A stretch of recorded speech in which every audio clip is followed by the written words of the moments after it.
You're watching BBC World News. We've just interrupted the travel show to take you straight to Washington, the White House, where President Trump is giving a news briefing on the coronavirus outbreak. Let's take you there now.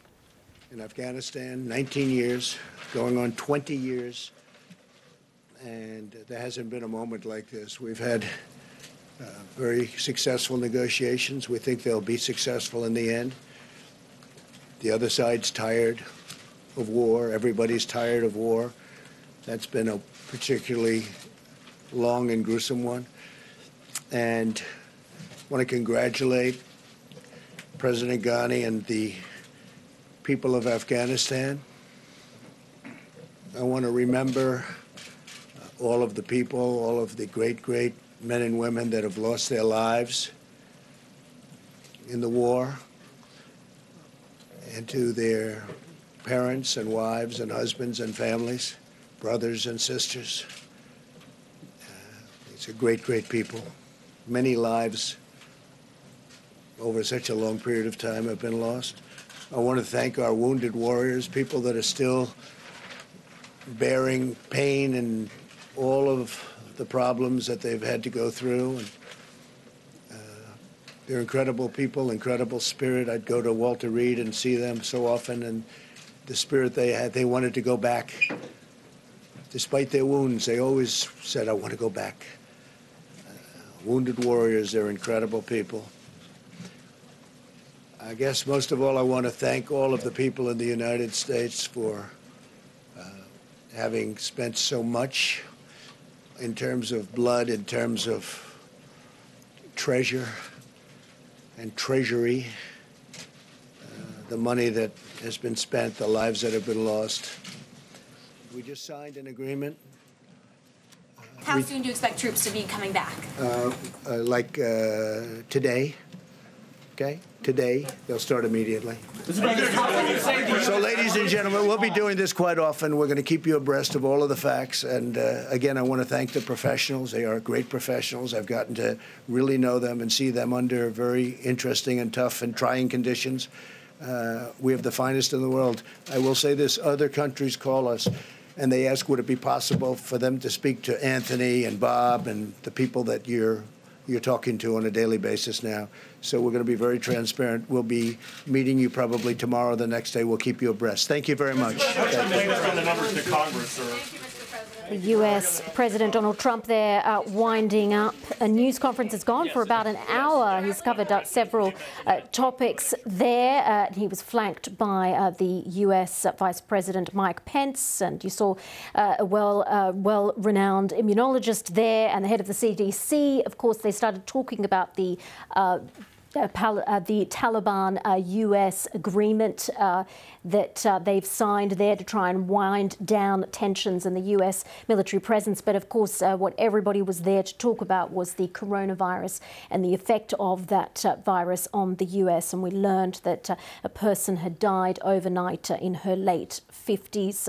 We heard a lot of details there, especially about it being a relatively low risk. That's what we were told by the experts.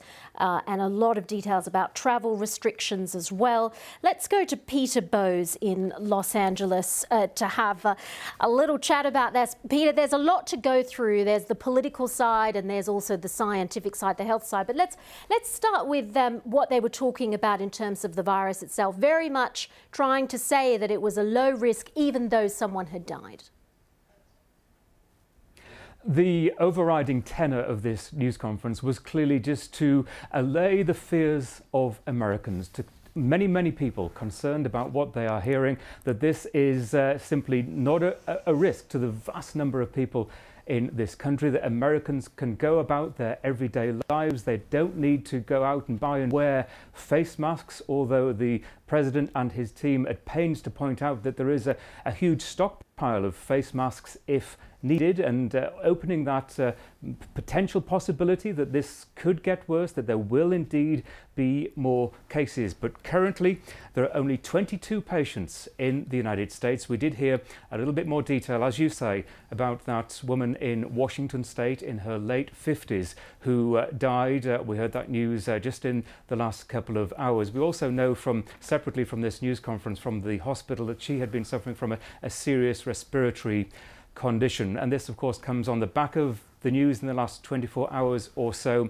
that 3 cases have emerged in the US West, here in California, 2 cases, one in Oregon and a couple of cases in Washington state as well, that cannot be linked to those individuals travelling overseas or indeed having any connection with people who have been exposed to the virus. But again, the main theme of this news conference was to stress that these numbers are still incredibly low and that the administration is doing everything it believes that it can, and it's stressing, the president continually stressing, that the work started on this several weeks ago when the situation was getting worse in China with travel restrictions, and on travel restrictions announcing new restrictions on Iran and also South Korea as well. Advisories going out to people travelling to certain parts of South Korea and also to Italy.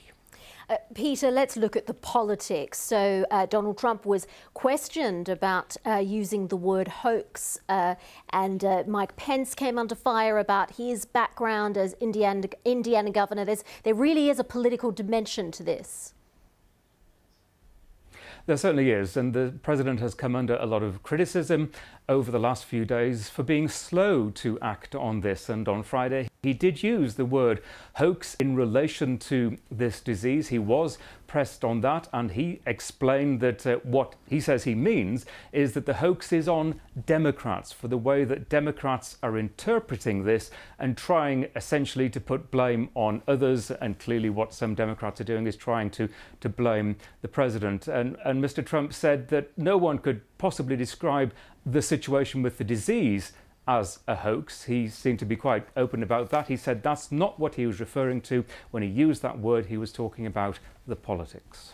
All right, Peter Bowes in Los Angeles there taking us through that lengthy news conference. Thank you so much for your time. But let's get some more reaction from Dr. James Hamblin, who specialises in preventative medicine and public health and is also a staff writer with The Atlantic magazine. He joins us from New York. Thank you so much for your time, Dr. Hamblin.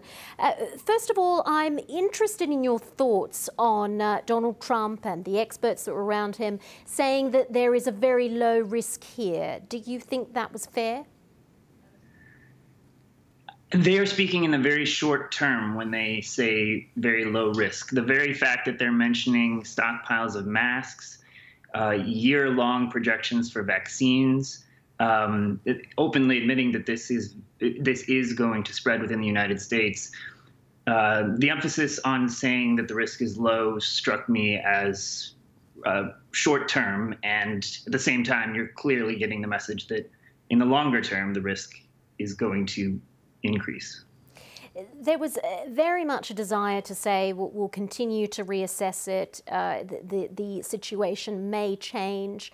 Did you get a sense that they had a handle on this situation and the CDC and their experts were able to essentially do what they need to do to try and keep this virus under control?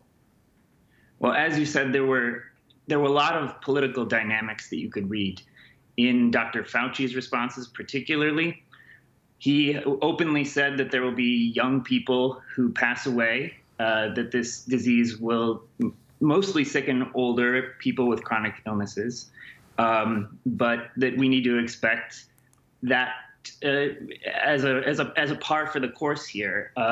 While you had the president and Mike Pence focusing on numbers in a way that can be dangerous if it becomes a political liability as the numbers increase, the world and the American people will need the assurance that we are hearing accurate numbers and that the expectation of those numbers growing is not necessarily a political failure. There was also the point made several times by the US president that restricting travel from China early on was a really a key element in the government's reaction. Is that your understanding of this? You know, it's hard to know. In retrospect, it seems reasonable. Any action like that, they're a good precedent for isolated travel restrictions. And when an infection is contained an outbreak is contained in one area, travel restrictions can be very, very effective. And now that this is global, any restrictions will need to be very focused and temporary, because the idea of keeping it out of any given place is no longer on the table. So did you get a sense that the message to Americans about what to do, not to panic, is that a fair message? Essentially, what's your advice? Panic is never advisable. Even if there was a 100% chance you were going to get this and become very ill, panic would not help. What we need is this was a dramatic pivot for President Trump from what he was saying at Wednesday's press conference and what he said last night to his audiences. And the American people will not panic. The world will not panic if he defers to health officials like Dr. Fauci, and we can feel assured that we are getting complete, thorough transparency, frequent reporting on what's happening, and we are doing targeted, focused measures that will help to minimize the harm that this disease causes. And I think that's the only way that people will not panic. You can say, don't panic, don't panic, don't panic, over and over again, but it doesn't work. All right, Dr. James Hamblin, thank you so much for your analysis and for your time. So very much a division there between details of the science and, of course, the politics as well in this situation in the United States. We'll, of course, keep you across all the developments here on BBC World News. Stay with us.